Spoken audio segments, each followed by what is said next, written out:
निवासिनि विष्णुविलासिनि जिष्णुनुते.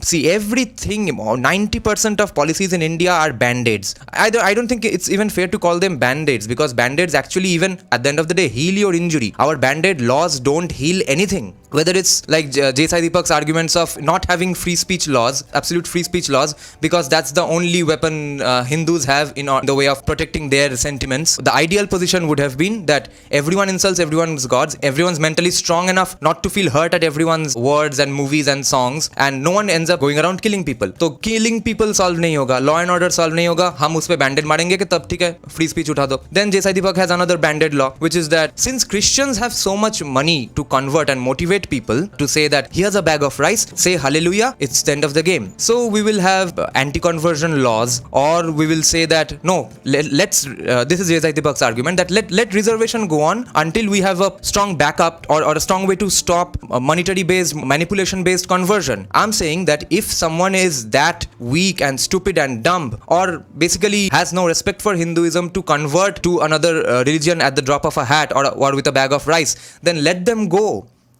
Let them go. What's going to happen with those fake Hindus in your fold anyway?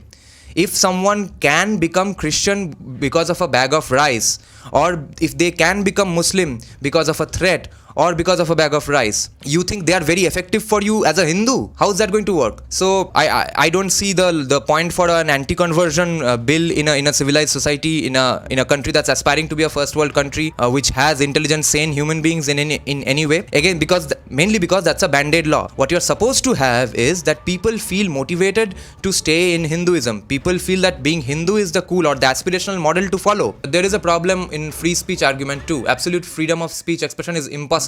It's impossible because of our terrible law and order problem, and our law and order problem is terrible because we don't have sufficient self-defense laws. So you see, it's a band-aid on top of a band-aid on top of a band-aid.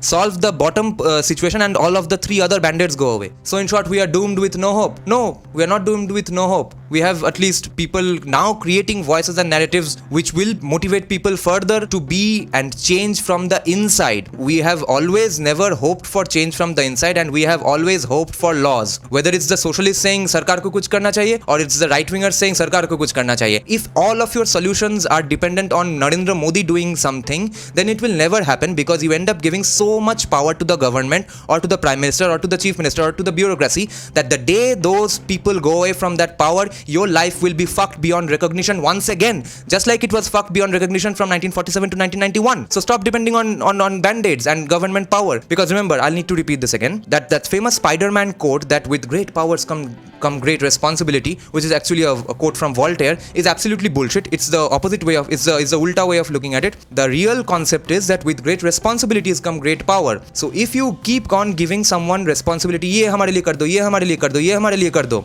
ठीक है, conversion तुम रोको, Hinduism तुम फैलाओ, free market कैसे करना है तुम सोचो, लोगों को एडुकेट करना है कैसे फ्री मार्केट पे, इकोनॉमिक्स पे, तुम्हारा गवर्नमेंट कैसे चल रहा है ये भी तुम करो, हम कुछ नहीं करेंगे, हम सिर्फ आईपीएल देखेंगे और नौकरी करेंगे, बाकी सब नरेंद्र मोदी करेगा. Then that office of the prime minister will have so much power that you have to remember that someday Arvind Kejriwal or Mamata Banerjee might become the prime minister, or someone like them will become the prime minister.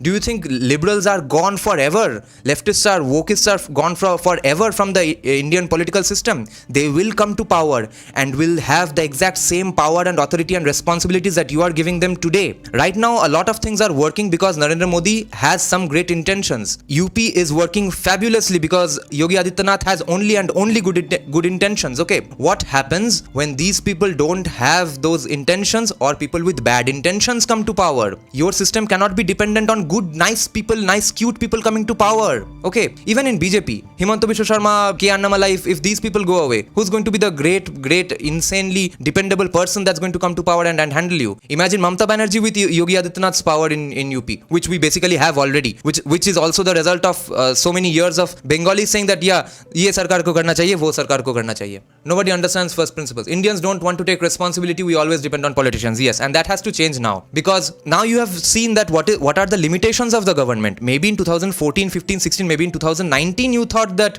okay, just vote for BJP and then things will change. And Modi will be able to change. Maybe even Modi himself thought it's his job to think that he can solve everything. And if he didn't think that, fair enough, great. But now you realize that it's not going to happen with them in power. Even if Ekam Sanatan Bharat Dal comes to power, ये media same रहेगा, ये population same रहेगा, ये bureaucracy same रहेगा, ये academia same रहेगा, तो एकम सनातन भारत दल प्राइम मिनिस्टर बन के गवर्नमेंट में आके क्या करेगा except those some policy changes? Do you think those policy changes are going to change the minds of the people, minds of the academia, minds of the bureaucracy?